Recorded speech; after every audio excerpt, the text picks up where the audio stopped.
Hey, what's up, Microman here, and I finally have a new computer. For me, this is a special occasion because the last time this happened was about 3 or 4 years ago.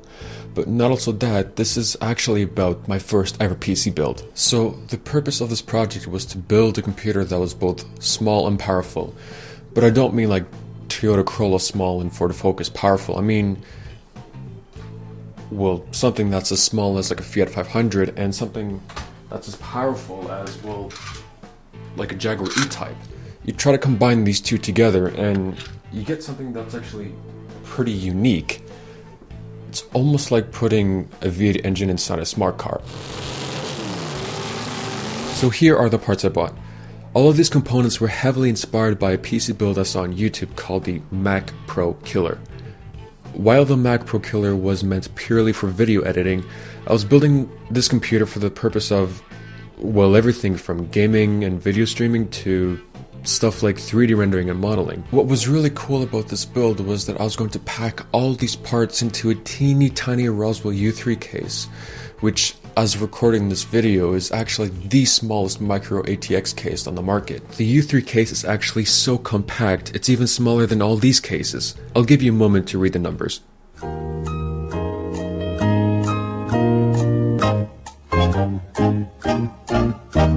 Once all the parts came in, I took a picture of them, unboxed them one by one, and then started the build, without realizing how big of a screw up I just made. The build went perfectly fine, until I had to put the 780 into the U3 case. While the card did fit in the case, it wouldn't fit in either slot, so my friend and I tried bending the front and rear case panels as much as we could. We added an extra 10mm to the depth, but despite that, when we tried again to put the card into the slot, it was off by 2 pins. 2 freaking pins!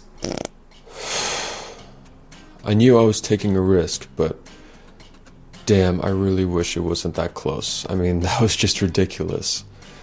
But once I let that sink in, I just scrapped the U3 case and got the second smallest micro ATX case in the market, which, again, as of recording this video, was Silverstone's SG10. So here's my final part selection, with the only differences being an added DVD drive and 3 case fans. However, I feel like I need to point out a few things. First is the 780.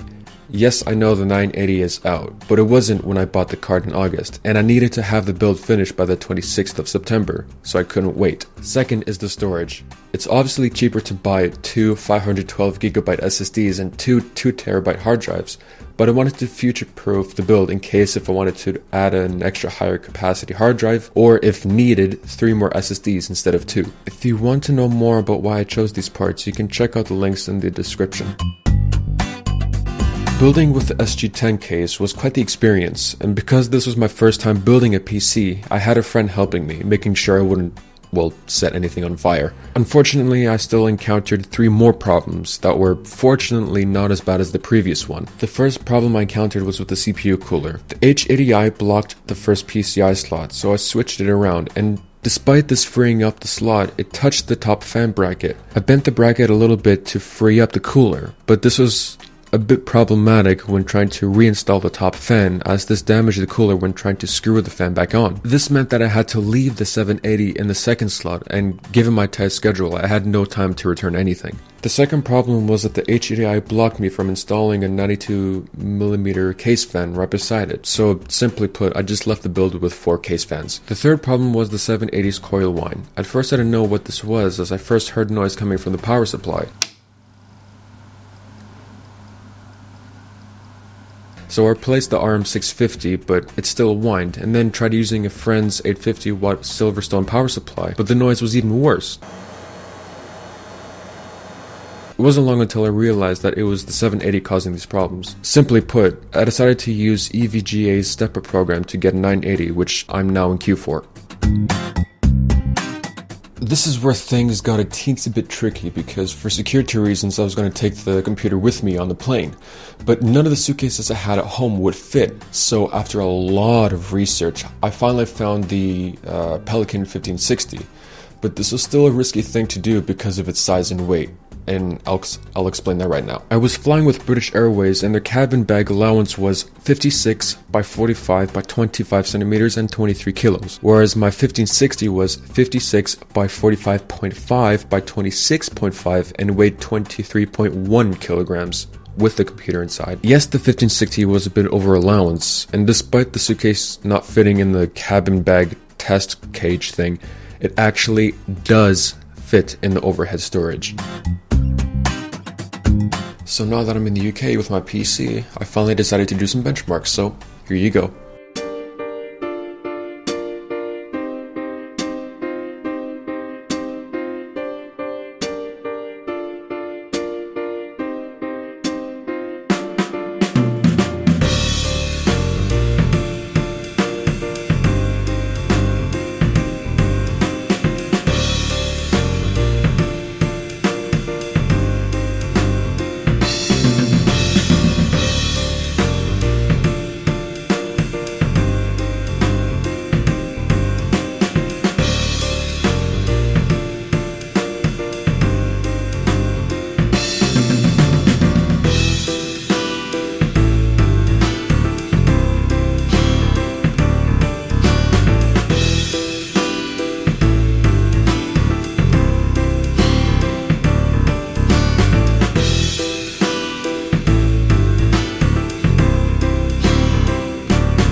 Building a computer isn't usually this crazy because there aren't that many people who need this kind of portability and this kind of power.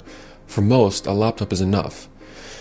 But despite how large of a project this was, I have to be honest, I'm actually pretty glad I did this because I gained so much experience from it. And if I had a chance to do it again, I probably would. So that's it for the video. Thanks so much for watching. I'm Married Man, and have a great day.